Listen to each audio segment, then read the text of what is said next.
अब जो राष्ट्रीय अपराध ब्यूरो है वो तो 22 के बाद देता नहीं है, 2 साल के बाद देता है। आपके पास अपनी सरकार है, डीजी से मंगा लेते हैं, होम सेक्रेटरी से मंगा लेते हैं, हम लोगों को नहीं मिल पाता है। लेकिन एक चीज़ हम कहेंगे कि घटना घटित होने के बाद थानों में प्राथमिक लिखाना कठिन कार्य है। अगर एफआईआर लिख भी गई तो उसकी जांच कार्यवाही निष्पक्ष होना बड़ा मुश्किल है। तहसील और कार्यालय में भ्रष्टाचार भरा है। ये आंकड़ा है, मैं पढ़ूं तो क्या फायदा। 3/8/2024 से 2024 से 19/2/25 तक खाली लखनऊ का है, केवल लखनऊ का। आपके जिले का मुख्यमंत्री जी मैं लिया हूँ, नहीं पढ़ूंगा, वो तो दूसरी बार पढ़ा जाएगा। जब जब आप रहे हैं, कहाँ जगह में लूट हुई है, कहाँ गोली मारी गई है, मैं सब मंगा लिया हूँ, लेकिन मैं उसको उचित नहीं समझता यहाँ पढ़ना। ये 3/8/24 से 19/2/25 तक लखनऊ में जो घटनाएं हुई हैं, बलात्कार की 177, छेड़छाड़ की 122, हत्याएं 167, डकैती, लूटपाट, अपहरण, मारपीट, ठगी, चोरी 427, साइबर क्राइम 23, केवल 3/8/24 से 19/2/25 के बीच में खाली लखनऊ जिले में 916 घटनाएं हुई हैं। जबकि आपका मुख्यालय है, सारे बड़े प्रशासनिक अधिकारी, सारे बड़े अफसर यहीं रहते हैं और सबसे ज़्यादा पुलिस फोर्स इसी जिले में लगी होगी। ये घटनाएं आपकी बढ़ी हैं। दूसरी बात मैं ये कहूँगा कि जो मुकदमे हैं, मुकदमे के बारे में आपने बताया है, 2022 में वर्ष अंत तक 1,15,91,109 आईपीसी के अपराध लंबित पाए गए। सत्य केस होने के बावजूद सबूतों के अभाव में 80,413 केस बंद कर दिए गए जो चले ही नहीं।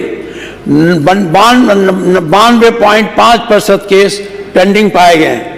1,38,083 एसएल अपराध लंबित पाए गए और अपराध सत्य होने के बावजूद सबूतों के अभाव में 26,415 केस बंद कर दिए गए हैं। इसका पेंडिंग परसेंटेज 34.9 पाया गया है। वर्ष 2022 में वर्ष के अंत तक न्यायालयों में 15,91,109 बाद आईपीसी के लंबित पाए गए हैं। इसका लंबित परसेंटेज 92.5% है और 16,07,000 अपराध एसएलएल के लंबित पाए गए हैं। इसकी लंबित परसेंटेज इतना है। माननीय मुख्यमंत्री जी, आपने तमाम जिलों में, आपने तहसीलों में अपने तरफ से वकीलों की नियुक्ति की है और इसके लिए बड़े बड़े आपके थानों में भी अब विवेचना करने की कमी नहीं है। मैं जिस थाने आता हूँ, पहले एक दरोगा रहता था, एक दीवान रहता था, एक मुंशी और 13 सिपाही, और आज उस थाने में 14 सब इंस्पेक्टर हैं, इंस्पेक्टर हैं और सिपाही 70-80 हैं। जब इतनी संख्या इनकी बढ़ गई तो विवेचना में क्यों दिक्कत, विवेचना क्यों नहीं हो पा रही, क्यों ये केसेस पेंडिंग हैं, ये आपको देखना चाहिए। और ये पेंडिंग केसेस से कितना नुकसान है लोगों का। जो मुलजिम हैं उनकी जमानत नहीं हो पा रही है, जेलों में पड़े हैं। जो नहीं मुलजिम हैं वो रोज इधर से उधर दौड़ते हैं, परेशान होते हैं। तो इन पेंडिंग केसेस के बारे में भी मैं बहुत सुझाव दे चुका। कितना मानेंगे कितना नहीं मानेंगे तो आप पर निर्भर है, लेकिन ये हमारे सरकार की कमी है और इस कमी को मैं आपके सामने रख रहा हूँ। पिछली बार भी जब महामहिम 24 का भाषण कर रही थी तो पेज 2 पर है, मुझे पूर्ण विश्वास है कि प्रयागराज महाकुंभ 2025 कुशल प्रबंधन और जन सहभागिता की दृष्टि से वैश्विक स्तर पर नवीन कीर्तिमान गढ़ने वाला होगा। ये 24 का है और अब की बार उन्होंने दुख प्रकट किया। क्यों प्रकट किया? आपने इसकी पहले से तैयारी की बात की थी कि हमारे हाथ में आपका 2022 का संकल्प पत्र है। संकल्प पत्र में आपने पृष्ठ 11 पर ये लिखा है, सांस्कृतिक धरोहर और विकसित पर्यटन पर हम कुंभ मेला 219 के सफल आयोजन के बाद महाकुंभ 2025 का भव्य आयोजन विश्व स्तरीय सुविधाओं के साथ करेंगे। ये आपके पार्टी का वादा है या आपका संकल्प पत्र है। फिर जब विश्व स्तरीय हुआ, हम बहुत शक इसमें नहीं जाते, लेकिन जब आपने वादा किया था तो इसको और बेहतर बनाना चाहिए था।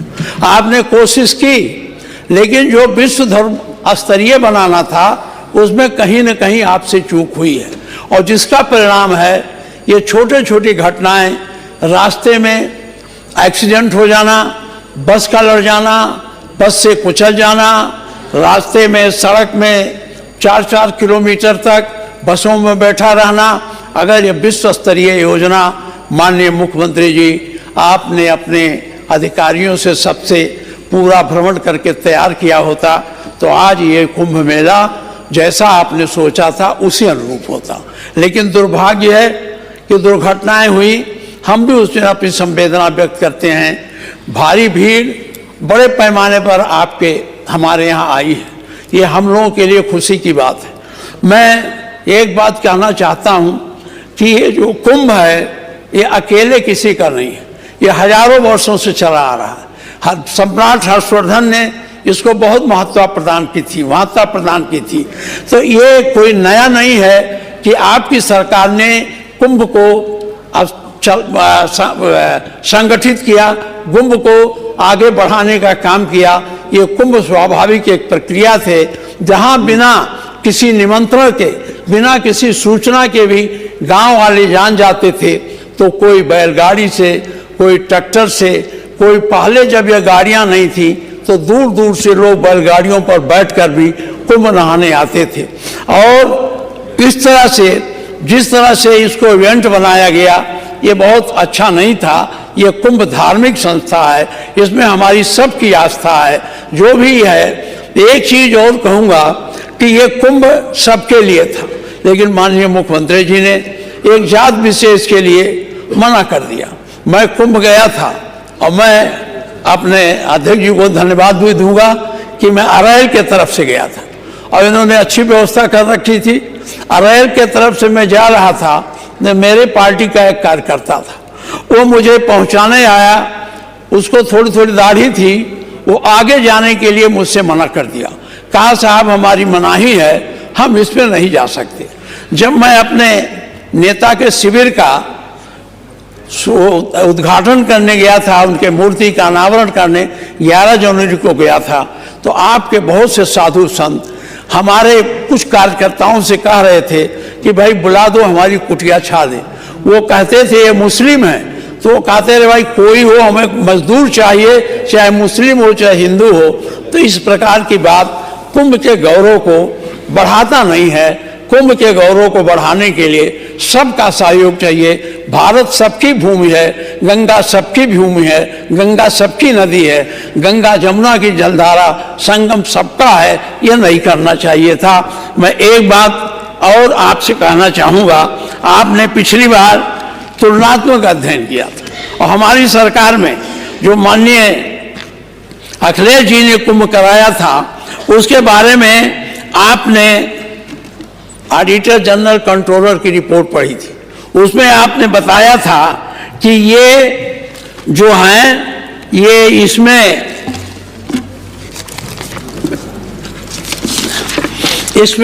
बहुत घपले हुए रुपये लिए आपका भी ये आया है।